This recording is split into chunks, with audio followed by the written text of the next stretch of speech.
It's great to have you on the show. You're Venus and the Flytraps. Do you guys want to introduce yourself for a second? Yeah. I'm Sussy. I'm Brenna. And we're Venus and the Flytraps. Great. Yeah, I'm so excited to have you on my show. So, first question, when I first heard your music, what really stood out to me was just how raw, energetic, but just also how fun it sounded. What drew you towards that kind of sound, and what musical influences do you guys kind of pull from for that? I feel like when we started our band, like our whole premise was to have fun Mhm. because I felt like everyone was taking themselves so seriously at the time. Yeah. It felt like that. We're like, Mhm. we want to make music that is stupid Yeah. and like silly and Yeah. fun. And so, I mean, over time it's gotten less silly and I mean, hopefully more Mature. mature, but it's we still like to keep that spirit of like writing songs that make people laugh or Mhm. like make us laugh Mhm. and just have like a silly premise, like being about a pair of shoes or things like that. Yeah. And yeah, I think our musical influences definitely are rooted in like Riot Girl. Mhm. Um, and I remember doing a project on the Riot Girl movement in my sophomore year of college. And that was like a huge influence for me Mhm. ideologically. And I like shared those ideas with Brenna, and we were like, Wait, I think we found something wait, here. wait, I think we found our niche. Yeah. Yeah. And yeah, just to like talk about maybe a little bit of my perspective of what Ceci was saying. Like, I think for us, we were going to a lot of shows in college, and Mhm. that thing about taking themselves too seriously, most music, like a lot of musicians Yeah. in the scene we were in, it's like at a certain point, like going to shows, you're like, I want this to be fun. Like, I want Yeah. it to be fun again. I want to see people dancing. I want it to be about Yeah. Like people not interacting with an audience and not having a like a wall wall up. between them. It's not about like building like a mythos of yourself. It's about like connecting with the people who are there in front of you. And I think that's what I've always loved about being in a band. So yeah, I feel like keeping that alive was like at the center of what we wanted to do. So yeah, shows are fun again for us. Yeah. No, I feel like that's such a good set of values to bring, especially now where everything is just like, TikTok, social media, and very curated. It's cool to just be able to go to places and actually see real people, making music that like they actually want to make. Yeah. Um, so when, you're thinking of that stuff, are these things you guys like talk about implementing in your music, before you do it, or does it just kind of come out naturally? We talk about everything. We talk about we talk about the the thesis of the band and like what we want it to communicate to other people. And I think for us, like we had several years, it was like 2.5 years before like we even got to play a show Yeah. because when we met, COVID hit right after. We met in January of 2020, but we knew we wanted to like start a project together. So we had about 2.5 years where not only were we not ready to perform, but we were not like allowed to perform, like Yeah. safety. So we had all of this Yeah. time to be like, okay, well, let's develop Yeah. this. Like, Who who is is Venus? Venus? Like, what does she want? And what does she say? And what does she believe in? And like, Yeah.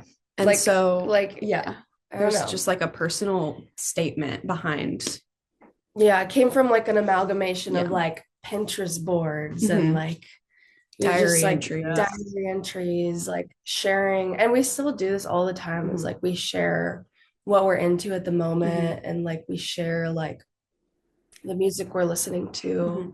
and like the video essays we're watching, and like just the new ideas that we're having, Yeah. like as we're getting older and growing Hmm.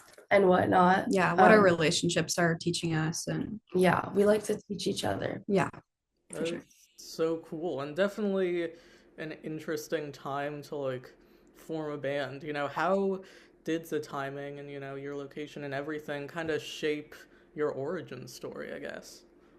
Um, I feel like us starting in Nashville is such a big part of our origin Mhm. story, mm, honestly. um, Yeah. How do you put that into words? Um, It I think it created a certain level of like defiance in us because Mhm. Nashville is already so commercialized. Both of us have a Yeah. degree in like, literally commercial songwriting. mhm. So like Wow. it's like it's like rooted in it. Like this is how you market yourself. This is how you make a hit. This is Yeah. how you grow a fan base. It's like Yeah. Yep. and like this is very much like entrenched in the mentalities of our peers in Nashville, which is Mhm. not necessarily a bad thing. It's not who It's not we who we are. are. Yeah. But I think that a lot of who we are comes from like taking that idea of like this is commercial music and like Mhm. being like, yeah, but it's also stupid. Like Yeah, yeah, it's so yeah. stupid. But what if everybody loves something dumb? Yeah.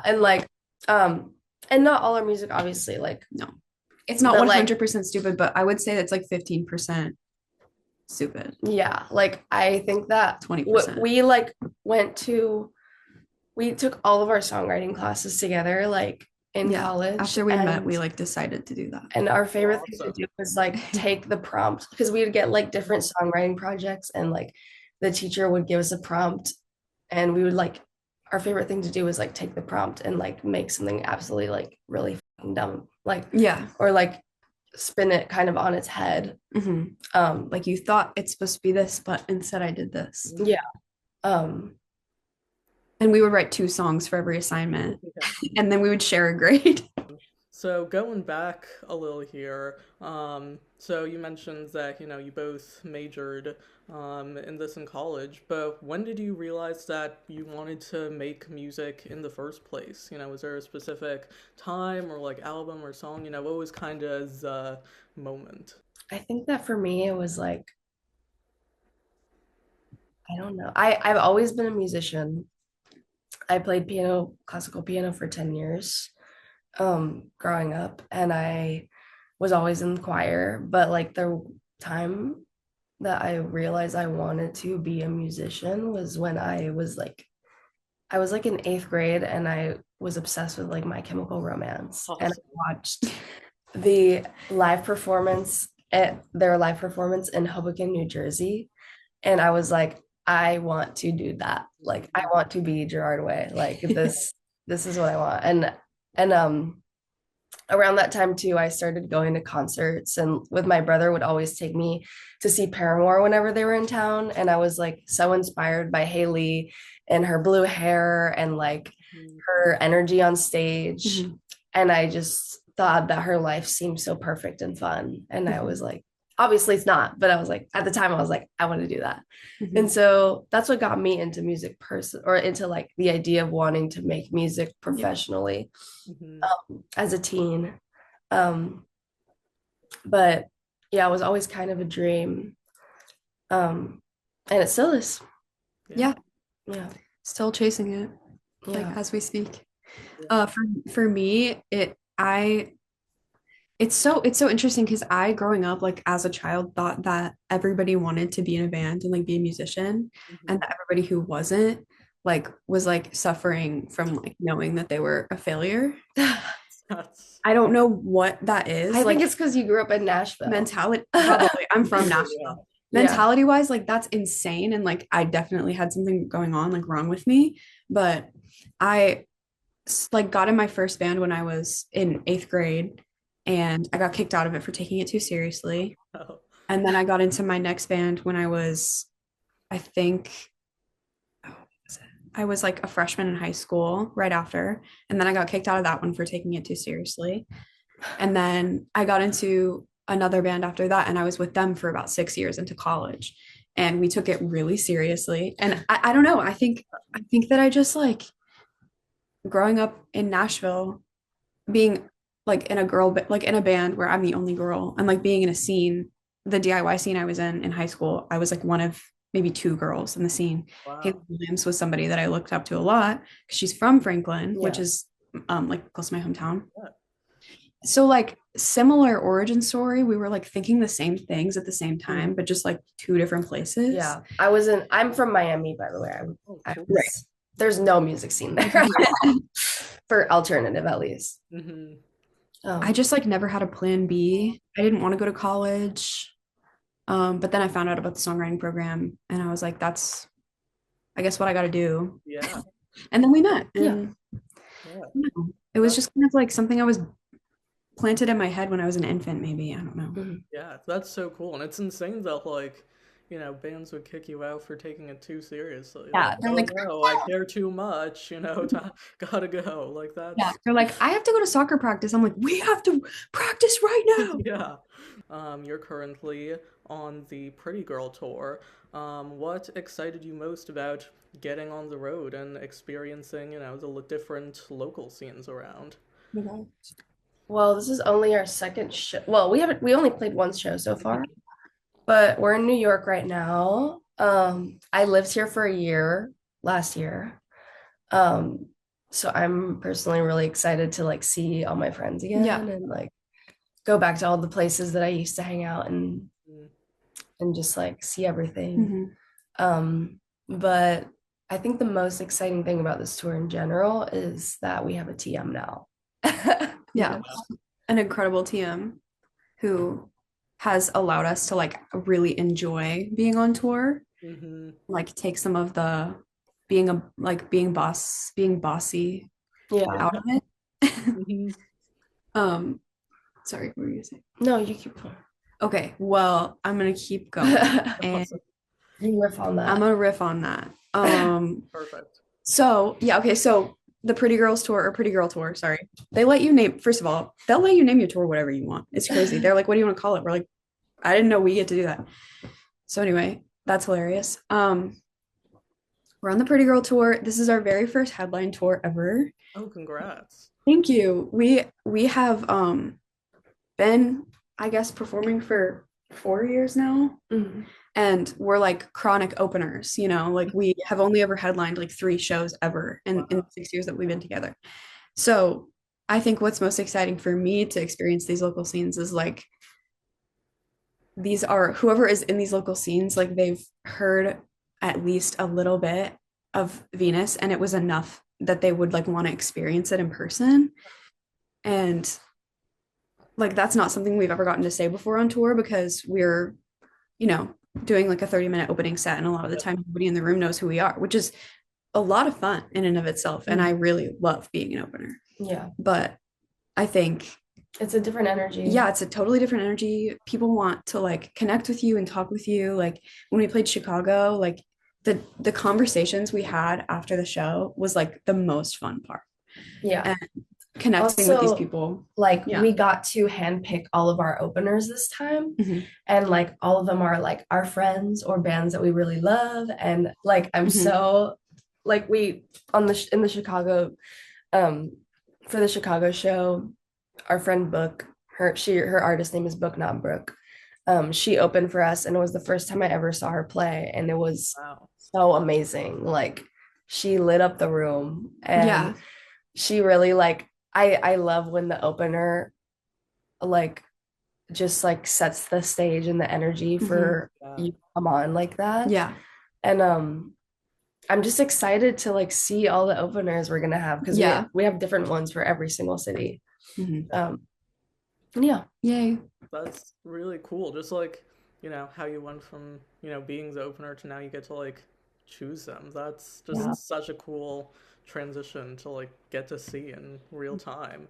Yeah. So, you're out on the road playing music. But what stuff are you kind of like listening to right now? What kind of gets you excited about music right now? Let's say it at the same time. 1, 2, Two, 3.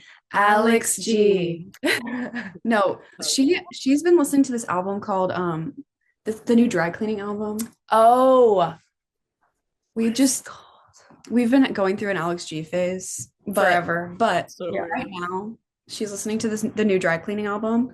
You go. Secret Love by Dry Cleaning. So good. I'm Mhm. obsessed with it right now. Like the lyrics are phenomenal. Her voice is so sexy. The bass lines are incredible. And right now on tour, I'm playing bass, so I'm oh, nice. like that Like is locked into bass mode. that is insane how whoever is doing that is doing that. And I'm excited to get more into their discography. Mhm. Yeah. I've been listening to Blizzard by Dove Ellis. Mhm. It Nice. came out in December, I think. But yeah, he's like an Irish, like folky, kind of like Jeff Buckley-esque Yeah. guy that kind of Oh, just that's so cool. nowhere. Yeah. But yeah. Yeah. It's cool that you guys like listen to so much stuff, like, and have such a distinctive sound, but are like pulling from so many different places. I feel like it's really cool when artists can do that instead of just saying, I listen to XYZ genre, and Right. it's Mm. cool to like do that. So for your tour, for someone seeing you live, for the first time, what are you most excited for them to walk away understanding about your band? My favorite thing is when people get to witness our friendship. Mm. Like when we have a night where we're like kind of chatty on stage. Because Yeah. there are nights, especially when the set's shorter, that we don't really talk a lot. Yeah. But like I think it's so fun to make the audience laugh Mm. as like a group. Yeah, and it's so much easier to do that as a headliner as Yeah. well. Yeah. Mhm. Like our last show, we had some technical difficulties, and we're super used to that. Like we've played so many We're shows where clumsy like girls. we played so many shows where we like everything just goes wrong, and we have to be like, okay, like Yeah. what's your name? Like talk to the audience and stuff like that. But this time it wasn't like crickets. Like it was No. like People were like, you got it. people were like listening and Yeah. interacting, laughing, like so yeah, I think our show like sometimes feels a little bit like a stand-up comedy set. Yeah. But we get to like be ourselves Yeah. and like have our friendship and Talk about our day. yeah. Like and just like let the audience know who we are personally. Like Which is kind of that thing of like we're not trying to build a mythos of ourselves. Like yeah. we want to like be like this is what we're like and this is how we interact with each other and this is how I want to interact with you. So heading into the last question of the interview, what's a piece of advice you'd give to people who are both, music fans and wanting to get into more music, and also, music makers who want to make their own music? What kind of advice would you give them from your own experiences? Um Good question. no, like for the music makers thing, like I would say like make bad music. Like just make really bad songs, write a bad song, like make a bad beat. But if you want to make an album and you want to make music, like I would just say to write every day, even if it's terrible, until you get something that you like or something that's good. Yeah. I would say that judgment has no place in the writer's room, which is how you get the songs out. Mhm. Finish what you started and go to shows and talk to people. Go to local band shows. Yeah. And make friends. And keep going. Like if you see a band that you like, keep going to their shows. Keep getting to know the people that go to those shows. That's how you find collaborators and that's how you connect with your community and that's how you get meaning out of it. Yeah, like, that's how you build support. Like when you go to other people's shows and you love their band and support them and just like literally not even out of fakeness, but being a genuine friend, like community member, like they will do the same for you. That's just that's just the social contract of like being creative. And it's not networking, it's just making friends. Like it's literally just who do you think is cool? There's like, a spiritual difference. Like who do you like vibe with? Like who understands your creativity or like who do you feel like speaks to your like heart? Yeah, no, like actually who do you think speaks to your heart? Like and I think that's also how you find great music too. So two birds, one stone. And be okay with being broke. Yeah. Forever. Yeah. So where can people find your music, your socials? This is shameless self-plug time. Yeah. We're most active on Instagram. Yeah, we're most active on Instagram. We do have a TikTok, but screw TikTok. I hate it. No. I mean, it's fine. But like also if you want to go find it, you can. You can search for it. And all of our music is out on every streaming platform. Yeah, So so take your pick. Pick your poison. especially Oh, let them especially know. the streaming platforms that pay musicians the Mhm. most money. Yep. Yeah. Yeah. Nice. Well, thank you very much. Thank you, I'm Drew. gonna